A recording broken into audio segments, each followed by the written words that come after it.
Hi, this is AJ Moye, and you're listening to Indiana Sports Beat with Jim Coyle. Today's guest is brought to you by Reynolds Family Dentistry of Sellersburg. You need $1 million smile for those championship photos, and that's exactly what you'll get with Reynolds Family Dentistry. Well, you know you make me wanna shout, kick my heels up and shout, throw my hands up and shout, throw my head back and shout. Welcome back to Indiana Sports Beat, from the Golf Company Performance Studio. Jim Coyle with you as always, and now we're grateful to be joined by Scot Agness from The Athletic. Scott, how are you, man? Hey, I'm doing well. How about you? Getting by. A lot of things happening, of course, at the baseball game a couple nights ago with Indiana, and watching them in Louisville. Didn't turn out for the Hoosiers too well, but always a fun night out at the ballpark. Yeah, no, absolutely. I mean, I try to make several Indianapolis Indians games a year. They're always just a good time. If people don't go, I don't think they realize how fun a AAA game is, because the competition is awesome. You see guys a lot of the times that have just come from the majors or are heading to the majors, and it's usually just a great atmosphere.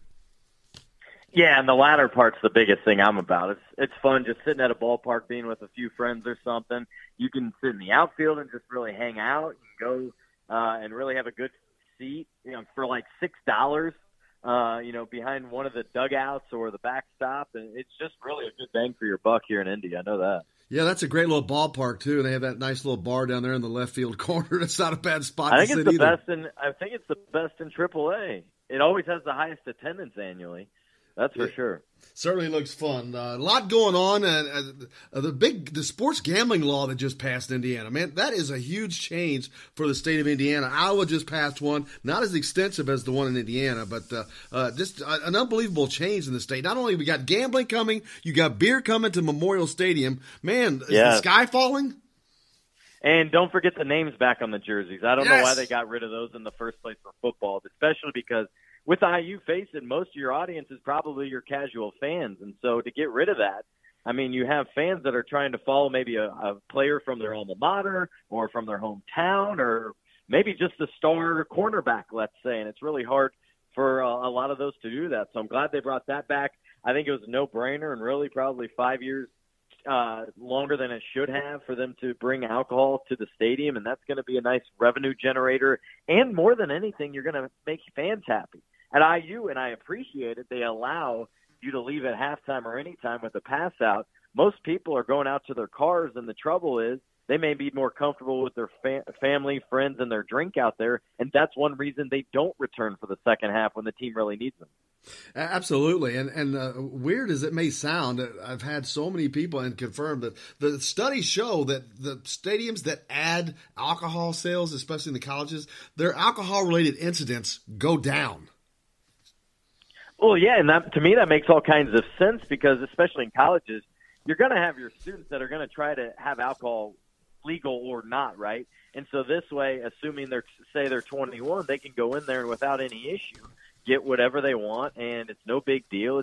It's one of those things where it almost, by having a rule in place, you're going to have rule breakers. And so this sets them up nicely, I think, for people just to do what they're used to going. If they're used to going to a Colts game or whatever, a Pacer game, you can go there and get your alcohol, get whatever you want, and really have a full entertainment experience, because that's really what these games and everything have become. It's not just a game, it's a spectacle or entertainment setting. Yeah, and when Indiana starts winning big, which they very well may start soon with the great quarterbacks they got coming, that'll certainly increase the product on the field, and it'll just be a much better experience all the way around. But I expect that to come soon. Yeah, and they were already doing alcohol sales for your higher fans, premium fans, I should say, in the end zone. So a lot of this isn't exactly new. It's just now it's making it more easily available for everyone else. And I think that's an obvious call. And then your first question, Jim, in terms of sports gambling, yeah, that's going to be interesting. I haven't heard for sure when they plan to institute it, maybe this fall as the earliest, and that would mostly most of the state would be interested in the potential online gaming app, because then, the possibilities here are endless. Like, last night I was watching that Bucks Raptors game, and, maybe at halftime, who scores the final bucket? Who's up at halftime? For some people, that's one way they can become a fan. For others, that's a way they're becoming closer fans. For others, it has no impact. So I think that's another, when we talk about revenue generator, that's a big one. Likely in a $1 billion level here is what we've seen in New Jersey. I think through the first quarter, they took in more than $300 million is what I saw. Unbelievable. And I think one of the things that they're wanting to work on, especially because Indiana is home to so many sports organizations, including the NCAA, the aspect of being able to make those prop bets, if you want to, for lack of a better word, but and on a mobile phone, they want to make sure that that is not something that's going to cause any issues with the colleges and whatnot, because Iowa just passed a sports gambling law, but it does not include college gambling to my knowledge. No, that's an interesting aspect. And they're going to learn a lot through here the first year or two. It's probably a trial or experimental level, and then they'll figure it out. And much like anything else, it won't be any big deal. If you're a gambler, you want to do it, you will. I would guess it goes up a ton when you're talking, say, about the Super Bowl, maybe the College Football Championship and March Madness. But outside of that, I think if you are a gambler, and you've been one already, maybe even through illegal streams or a bookie or whatever people are doing nowadays, you're going to continue on. But I don't think this will create any bad situations like that. Well, something that people would probably like to bet on right now is who's going to be the next player that Indiana lands from a basketball standpoint in recruiting, because they haven't done too well outside of the state, and a lot of the guys that they've tried to recruit. And there's some people are concerned about the recruiting, but I think that they're going to be fine. But it does, to me, says that a lot of these kids outside of Indiana, they're not viewing Indiana the way that they used to. I think there's a lot of interesting opportunities going on right now, Jim, mainly in Memphis right now. That's been a fascinating situation to me, in that it seems like you got Memphis with Penny Hardaway, Mike Miller, two former NBA players, two name NBA players, just basically pushing the agenda. Hey, if you want to get to the NBA, if you want to play for someone who's been there, done that, can make one phone call and put you in touch with ex-NBA player, I can be your guy. And that message clearly has been well received to the point where they've lined up a pretty special recruiting class in terms of rankings. And to that end, taken a couple guys that I know IU was trying to get in on. Trendon Watford's an interesting guy that's still available, but I guess all the speculation seemed to point to a team somewhat in his backyard down at LSU. But that's a weird situation, right, with Will Wade. And then now this week you have the NCAA coming out with yet another committee, Jim, that they're going to try to create to perhaps allow these student athletes to monetize their likeness, their name. And to me, much like alcohol sales, I think that's long overdue. I'm not necessarily for paying players right out of the pocket of the university. I haven't changed from that stance. But let's take former player. If Yogi Ferrell wants to go to TIS bookstore and make whatever they want to pay him and sign autographs, sign jerseys, take pictures, I don't think there's anybody that should be keeping him from that, much like if I was a outstanding musician at IU's music school or whatever, I could go make money on the side as well. That's the one thing I don't like the NCAA or any institution getting in front of anybody's name. Because Duke, Zion, I mean, how much did he earn for that university? Now, it goes both ways too, but still, some of that pie needs to be able to be shared a little bit. Absolutely. I remember back in the day, I mean, this is going way, way back, but I remember the time that Steve Alford got suspended for a game because he appeared on a charity calendar. That's how ridiculous some of those rules are. Yeah, I mean, what are we getting at here? And to that end, if Romeo Langford wanted to do the same thing, if you wanted to appear at Buffalo Louis for a charity event for a fraternity or sorority or local shelter, I don't know, what is it? Why wouldn't that be allowed? I mean, I don't have any problem with that. I know there's always going to be somebody that breaks a rule, and that's why you have rules in place to try to prevent them. But I have no problem with that. And I chuckled, Scott, when you mentioned another committee, because all I can see is Condoleezza Rice running something else for the NCAA, deciding on this next thing, because the NCAA just doesn't seem to be able to get out of their own way on doing things correctly. They just always seem that they have to do everything as hard as possible. Yeah, to me it seems like that organization needs to be streamlined a little bit, much like other places, like the NBA collective bargaining agreement. I think that needs to be cleaned up and simplified a little bit. That's over like 900 pages. And so you got employees at every NBA team, let's say, they're completely charged with knowing the CBA front and back and how it impacts teams. And 900 pages, let's be real, no one's going to have that completely down. And so that just leads to more rule breaking, and not necessarily intentional, for example. I mean, we see these universities report secondary violations, and almost all of them are just so minor and almost not even worth the ink that they're put on. But it is a rule that was broken, but it's to the extent, come on, let's simplify things. I'm very much for the common sense type of route. We all know what is a rule violation. You can't be giving away money. You can't be giving free gear. You can't be making exceptions for these guys, but there's things that you can tolerate. Yeah, a strong-ass offer here and there has never hurt anybody. Hey, you follow the Pacers quite intently, and you're heading up to the draft combine tomorrow. We'll talk about that in a second, but there's been some talk about the Pacers, potential moves, all rumor and conjecture right now, but some interesting stuff being batted around. No, absolutely, yeah. People, it's that time of year, right, where if you have a lack of information here more than a month away from the draft, there's speculation that goes on, and people want to guess at what's going on and maybe what they should do. But in reality, there's so many different things that go into it. If you want to take the New Orleans Pelicans, for example, we don't have any clarification on the intentions of Anthony Davis. Would he be willing to play for Zion Williams? At this moment in time, no, it does not seem like he's altered its stance whatsoever and wants to continue to be moved. That's what him and his agent, Rich Paul, who also reps LeBron James, are really urging the New Orleans Pelicans to do. But Pelicans now have an outstanding executive, David Griffin, former general manager of the Cavs, now running that organization. And he's a guy, I think, if he can change AD's mind at all, it's going to be him. But I really doubt that could happen at this point in time. They seem really particular about staying there. And in terms of the Pacers, they could go so many different routes. But I think, first of all, it goes on about what guys they can retain. And that obviously starts with Bojan Bogdanovic. And then what do you do about the point guard spot? Yeah, there's a lot of questions coming up. And then we still don't know how quickly that Victor Oladipo is going to be coming back. I know he's working hard to get back, but that was a pretty severe injury he suffered. Yeah, absolutely. And it's not just us, even the team, admittedly, and Victor.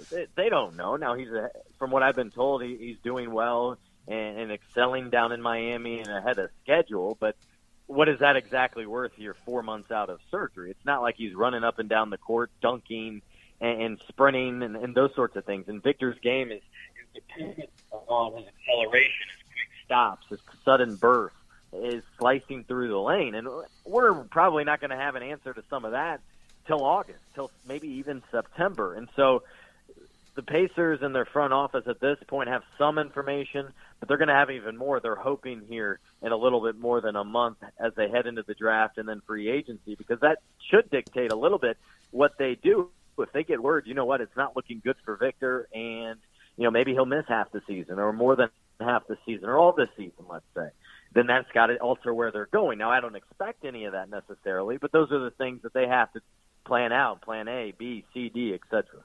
I'm talking with Scot Agness from The Athletic. And I mentioned earlier, you'll be heading up to the draft combine today to check that out. What are you expecting to see? What are some of the things you're wanting to see? And that sounds like a fun thing to be doing today. No, absolutely. We'll be there for a couple of days. For the NBA, these prospects and scouts and agents and everybody, they've been up there all week long. For example, late last night, for example, for about 2 or 3 hours, there's a period where teams can meet with guys for about 15, 20 minutes, I believe it is, and then move on to the next guy. Very much like the NFL scouting combine that's held here in Indianapolis. This is just the NBA version. But now on Thursday and Friday here, media is allowed to sit in on these workouts. So for one, you got the measurables, the wingspan, the weight, the standing long jump, those sorts of things that can be tested, and body fat, all those things. And then some guys will participate in a little scrimmage.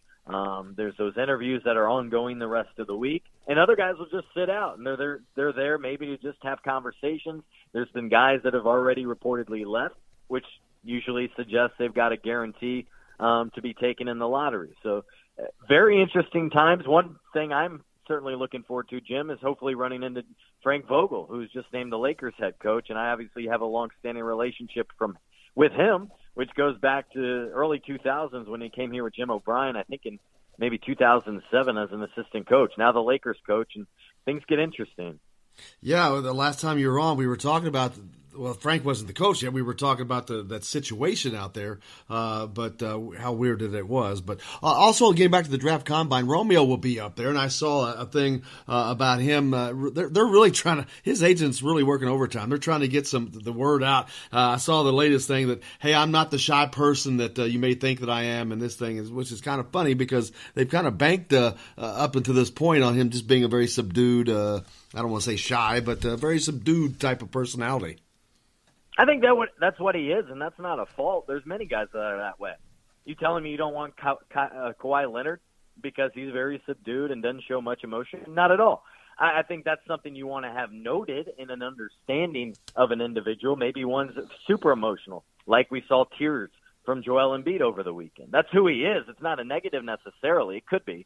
But the other thing, more than anything, Jim, I think, is they're trying to stress his shooting, how much perhaps that injury, both to his back and to his finger, I think it was his thumb actually, impacted maybe the way he scored and shot the ball, because he's got to be able to shoot at this next level. He's got to be able to knock down the mid-range, and especially from three-point arc. And if he was a outstanding three-point shooter, to me, he's a no-brainer lottery pick, but did not shoot it well. And we know he can score, but will that translate at that next level, right? When you have bigger trees in there and with this pace and space game, those are the type of things I'm more interested in than, is he going to smile after a big bucket or is he going to celebrate? Yeah, I've always said that, hey, having that personality that allows you to remain calm, that's a positive, man, because you're not going to be up and down, back and forth. You're going to be pretty level, even keeled. But it seems like I think they're trying to get out in front of the not being the alpha dog kind of, or whatever it is that they're trying to do.